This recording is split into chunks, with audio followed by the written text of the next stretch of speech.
All right, we are waiting to hear from the Federal Reserve in what has been a meeting that has been sort of decided by interest rates, maybe capping out here in the hope that we've orchestrated a soft landing. I don't know whether Ken Fisher's in the camp that we have. I do know this much. He was bullish when bullish wasn't cool. The Fisher Investments founder and chairman, kind enough to join us. Ken, always great seeing you. Thanks for having me back, Neil, always. Let's talk a little bit about this market. And I know you don't obsess over things or individuals like the Fed or Jerome Powell.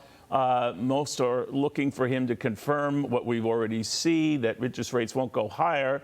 Maybe they don't immediately go lower. But do you hang your hat on any of that?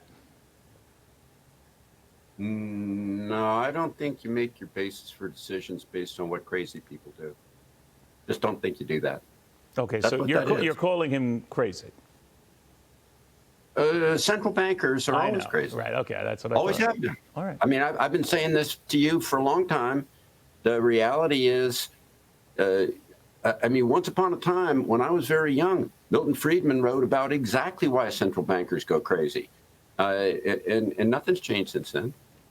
But you do like this market. And what's kind of cool about you, Ken, when we were talking many times in the past year, and I always appreciated that, around the time, I think it was in the spring, March or so, where a lot of these mid-sized banks were threatening going belly up, and there was a contagion fear. You didn't share that at the time. You stepped way back and looked at activity and all of that, and that it wasn't nearly so dire. Now, it seems like much of the investment world has come to your side. So where you stood out, now you're part of an increasing crowd. Does that alone worry you? Sort of and sort of not. Let me try to put that into perspective for you, okay? As John Templeton famously said, bull markets are born on pessimism, grow on skepticism, mature on optimism, and die on euphoria. Well, we clearly last year had a lot of pessimism. This year, we've been moving through the skepticism phase, and we've had diminishing skepticism. And right about now, in my opinion, we're on the cusp between skepticism and the beginning of optimism. But it takes a good period of time to get through all those. Let me make another point. It is really hard in history to find a bull market that made it to a one-year anniversary, happened 2 months ago, that doesn't make it to the second-year anniversary. That begins to be where you sometimes start to see them taper off. But let me give you another point. When we get a bear market, it scares the bejabbers out of us. And it takes a good long period of time for us to get our bejabbers back. So we have at least another year to go in this, if we have just conformed to history. Well, let me make another point. Yes, let me make another point. The reality is that the history of American presidential election years since the beginning of the S&P 500 in 1925 is positive 83+% of history. The history of a presidential election year when the second year of the president's term was negative is 100% since 1932, no exceptions.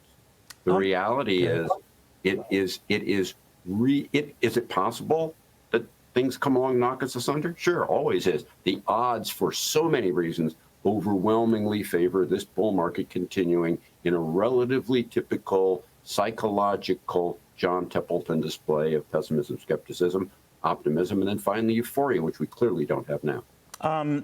If a Republican wins next year for the White House, let's say it's Donald Trump, does that buoy the markets even more?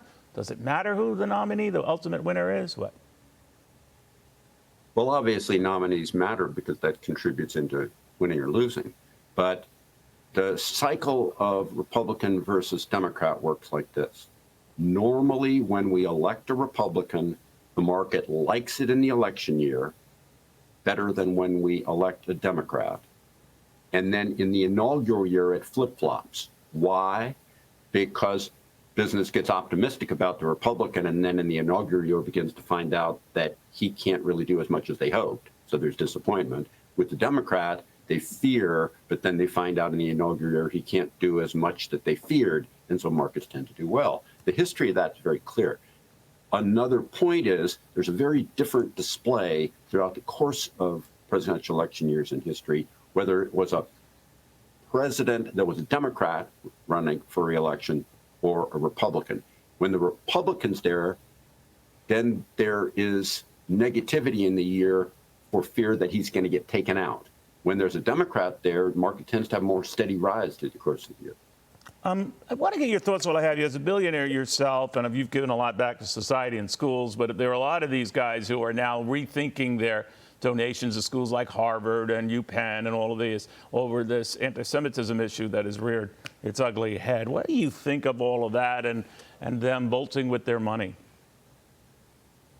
Well, I tend not to think about it very much. First off, I am not overly prone to shotgun money around almost anywhere. And I want to be pretty sure if I give money to something that it's actually going to be specifically used for a specific purpose that's actually functional.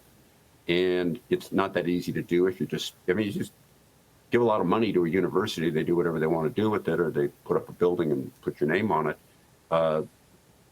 Anything can happen at that. Well, some of them have said they drew the line when a college president would say, all right, we're going to accept this as free speech, some of this anti-Semitic behavior and protests going on. And they said, no, that's where I draw the line. Would you draw a line on something like that? So if you look at some of the things that's been going on just recently, of course, the reality is we have, in my opinion, which is just my opinion, and nobody really comes to me to run social conditions in America, nor should they. But the fact is, a lot of what goes on university campuses today is largely deplorable.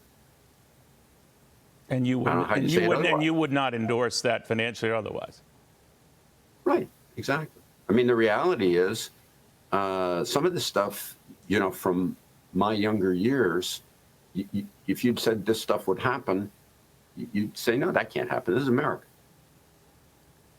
So Ken, the reason why I want to pursue this a little more with you, this idea where some are saying, I would never hire someone from Harvard as a result of this. Do you think that goes too far? No. When I was a kid, I was a California public school person all the way through. And I had a policy in my firm when I was very young, we were first starting, where we were right up the road from Stanford University, and we had a formal policy discriminating against Stanford grads. I've never been in favor of fancy school.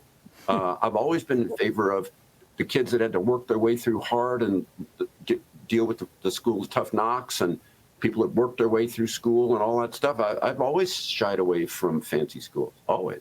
But you wouldn't not hire someone just because they come from a fancy school?